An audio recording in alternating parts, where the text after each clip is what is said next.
Vous avez 1 million de francs CFA dans votre compte. Félicitations. Mais alors, je vais vous donner une information qui va vous faire avoir froid au dos. Dans les 10 prochaines années, votre million ne vaudra plus que 600 000 francs CFA en pouvoir d'achat.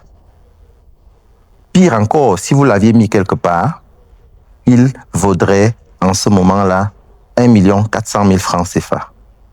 Soit alors une perte de 40%. Donc 40% de votre million, ce sera volatilisé sans que vous n'ayez fait quoi que ce soit. Mais alors, ce n'est pas de votre faute. C'est à la faute au système. Alors, restez jusqu'à la fin de cette vidéo parce que je vous donne dans cette vidéo 3 issues de secours.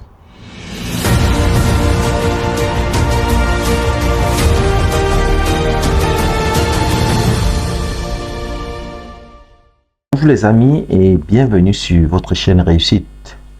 La chaîne qui vous permet d'apprendre, d'entreprendre et de réussir.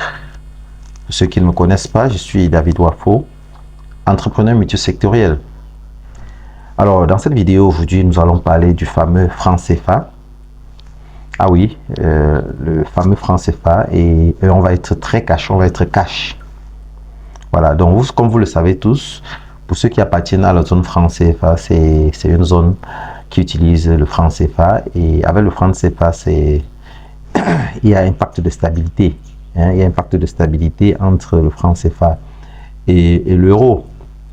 Mais ce que beaucoup ne savent pas, c'est que cette stabilité-là, elle a un prix. Et le prix, c'est quoi? Le prix, c'est l'inflation importée. Voilà, vous savez que 80% de ce que vous consommez dans la zone franc CFA est le plus souvent importé de l'extérieur. Ça vient de l'extérieur. Qu'il s'agisse du riz, qu'il s'agisse du blé, du carburant, de l'électricité.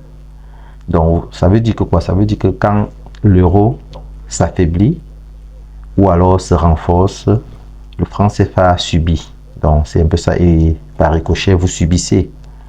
Mais le vrai problème n'est même pas l'inflation. Le vrai problème, en fait, c'est vous. Le vrai problème, c'est vous. Donc, regardez par exemple, on va faire une étude comparative. Si vous regardez par exemple les 10 dernières années, de 2016 à 2026, si vous regardez l'évolution du franc CFA par rapport à l'or pendant cette période, vous allez vous rendre compte que en 2016, par exemple, un kilo d'or coûtait environ 30 millions de francs CFA et aujourd'hui, ce même kilo d'or coûte environ 75 millions de francs CFA. Donc, vous voyez, pendant ce temps, vous qui avez eu 1 million que vous avez gardé dans votre compte d'épargne, il a généré 2 à 2,5% d'intérêt chaque année. Donc, vous voyez un peu, pourtant l'inflation, elle se situe à l'ordre de 5% chaque année. Donc, vous avez 1 million dans un compte qui vous génère 2,5% d'intérêt chaque année, alors que l'inflation se situe à l'ordre de 5% chaque année. Donc, vous voyez déjà le premier manque à gagner que vous avez quand vous avez, lorsque votre argent se trouve dans un compte d'épargne. Et là, donc, ça veut dire déjà une perte sèche d'environ 2,5% par an. Donc voilà, et sur 10 ans, si vous calculez ça sur 10 ans, vous allez vous rendre compte que sur 10 ans, vous perdez environ 22% comme ça de votre investissement du fait de l'inflation. Et maintenant, si on ajoute à ça la dévaluation du franc CFA par rapport au dollar, parce que vous le savez, ça arrive de temps à autre. Donc, si on ajoute à ça la dévaluation du franc CFA par rapport au dollar, on se retrouve comme ça à 40% de pertes. Donc, c'est pour ça que je vous disais tantôt que votre argent dans votre compte bancaire, au bout de 10 ans, paie 40% de sa valeur. Donc, c'est un peu ça. Donc, ça veut dire que chaque fois que vous avez un billet, vous avez vos billets qui restent dans votre compte bancaire qui ne sont pas utilisés. Ils sont grignotés. L'inflation et quoi que tout ce que vous pouvez imaginer grignote. Chacun vient grignoter un peu. Et c'est comme ça que vous finissez par perdre tout votre argent si vous ne faites rien. Donc chaque année, vous laissez votre cash dormir. Il perd de sa valeur comme j'ai pu le démontrer tout à l'heure. Et ce n'est pas quelque chose d'anodin parce que la réalité c'est que les banques le savent hein, et les multinationales également, ils le savent. Et c'est comme ça qu'ils vous encouragent à épargner, à ouvrir des comptes d'épargne parce qu'ils savent qu'ils vont prendre votre argent à 2% d'intérêt et ils vont aller l'investir à 15% ailleurs. Donc, et quand ils vont revenir vous remettre vos 2%, vous serez content avec votre compte d'épargne. Donc, voilà la bêtise, voilà l'erreur que vous commettez tout le temps et il est important que ça cesse. Donc, nous allons évoluer comme ça. Je vais vous proposer 3 solutions, 3 portes de sortie pour pouvoir contourner cette situation. Alors, la première porte de sortie, c'est quoi? C'est l'or physique. L'or physique. Donc, l'or physique, il est portable et il est discret. Donc, c'est pas quelque chose d'encombrant. Donc, la première chose que vous devez faire un effort d'acheter l'or physique, pas l'or papier. Hein? Donc, pas les ETF non plus. Donc, vous achetez l'or que vous touchez, que vous pouvez palper vous-même. Et dans les pays comme le Cameroun, la Côte d'Ivoire, le Sénégal, le Congo, vous pouvez acheter des lingots d'or à partir de 10 grammes, 50 grammes, 100 grammes en montant en fonction de votre bourse. Donc, et vous pouvez le faire auprès des comptoirs agréés. Renseignez-vous pour savoir où se trouvent ces comptoirs agréés là où vous pouvez acheter l'or. Et là, je vais vous dire pourquoi l'or. Pourquoi? Parce que l'or suit l'inflation depuis plus de 5000 ans. Donc, l'or est arrimé à l'inflation depuis plus de 5000 années. Donc, nous sommes en 2026, mais l'histoire, l'or existe. L'histoire de l'or et l'inflation remonte à très longtemps. Donc, quand vous avez des lingots d'or, la bonne nouvelle encore, c'est que c'est 0 impôt sur la plus-value. Donc, vous voyez un peu. Donc, ça, c'est un autre avantage de pouvoir acheter l'or. Et comment vous pouvez procéder? La meilleure stratégie ici, c'est quoi? C'est de vous arranger, par exemple, d'acheter par tranche. Vous pouvez vous dire, par exemple, que ok, chaque mois, je vais investir 50 000 francs dans l'or. Donc, vous achetez l'or pour 50 000 francs CFA et vous allez voir qu'au bout de 10 mois comme ça, vous aurez pu acheter un petit lingot d'or. Donc, c'est comme ça que vous pouvez procéder. Et la bonne nouvelle encore ici, c'est quoi? C'est que si demain, le franc CFA s'effondre, l'or, il ne s'effondre pas parce qu'il est arrimé au dollar. Donc, ça, c'est la première chose que vous devez faire pour pouvoir remédier à cette situation. Alors, la deuxième chose, c'est quoi? C'est d'acheter des crypto stable coins. Des crypto stable coins, ce sont, entre parenthèses, sont des USDC ou alors des USDT. Donc, ça, ce sont des cryptos qui ont moins de 3% de risque. Vous voyez un peu. Donc, ça sont des cryptos sûrs. Ce n'est pas des cryptos comme le Bitcoin. Il ne s'agit pas ici du Bitcoin. Donc, je sais que la crypto fait peur à beaucoup de personnes. Mais ici, je vous parle pas des Bitcoins, par exemple. Je vous parle des dollars numériques. Des dollars numériques adossés 1 pour 1. Donc, ici, vous ouvrez un compte sur une plateforme régulée comme, par exemple, Binance ou alors KuCoin. Et là, vous convertissez une partie de votre épargne en dollars. Donc, quand vous l'avez fait, pourquoi est-ce que vous le faites? Parce que quand vous le faites, si demain, par exemple, le franc CFA paie 10% de sa valeur, le dollar, lui, il reste, vous voyez un peu, de votre USDC, lui, il suit le dollar, il est arrimé au dollar et c'est un puissant bouclier. Donc, c'est important de faire ce genre d'investissement-là.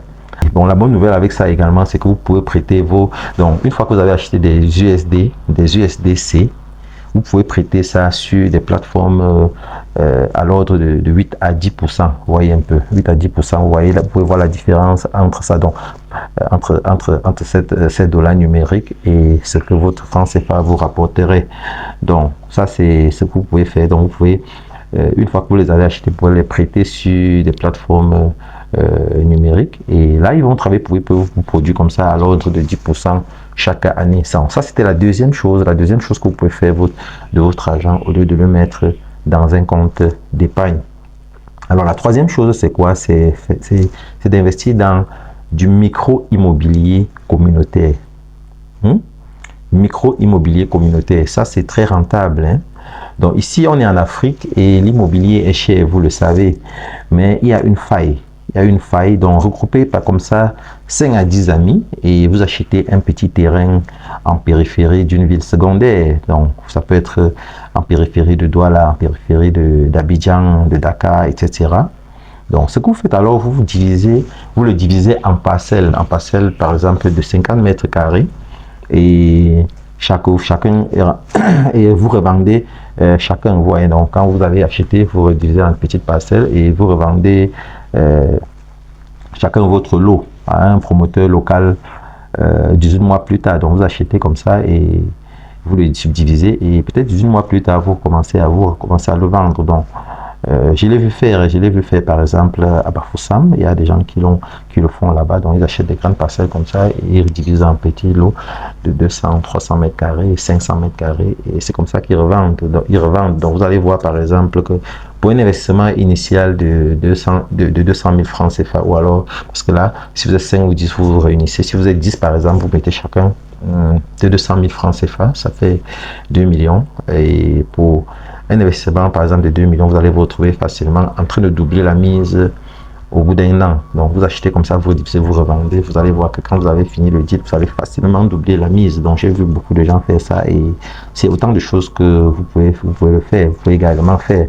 Si vous n'avez pas la capacité de le faire seul, vous pouvez vous associer avec des amis et vous le faites. Donc, comme vous le savez, l'immobilier en zone secondaire, c'est votre bouclier anti-inflation parce que les matériaux, eux, ils suivent l'inflation, vous voyez un peu. Donc, et votre bien, et vous savez, l'immobilier prend toujours de la valeur. Donc, même si vous prenez du temps à le vendre, ça prend de la valeur tout le temps. Donc, ça, c'est ce que je pouvais vous conseiller comme troisième solution au lieu de pouvoir garder votre argent dans un compte bancaire.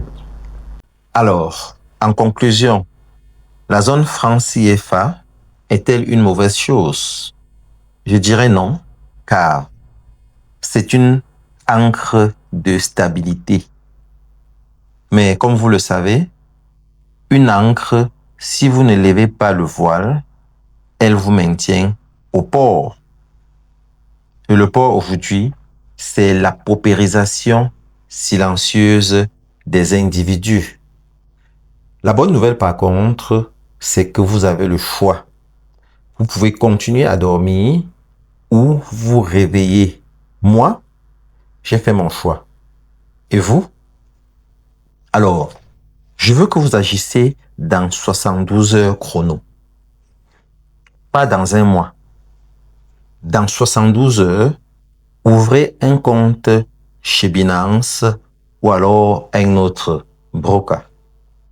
Contactez un comptoir d'or ou alors parlez à 3 ou 5 amis de votre projet immobilier. Alors, venez me raconter en commentaire par lequel de ces 3 projets vous souhaitez commencer.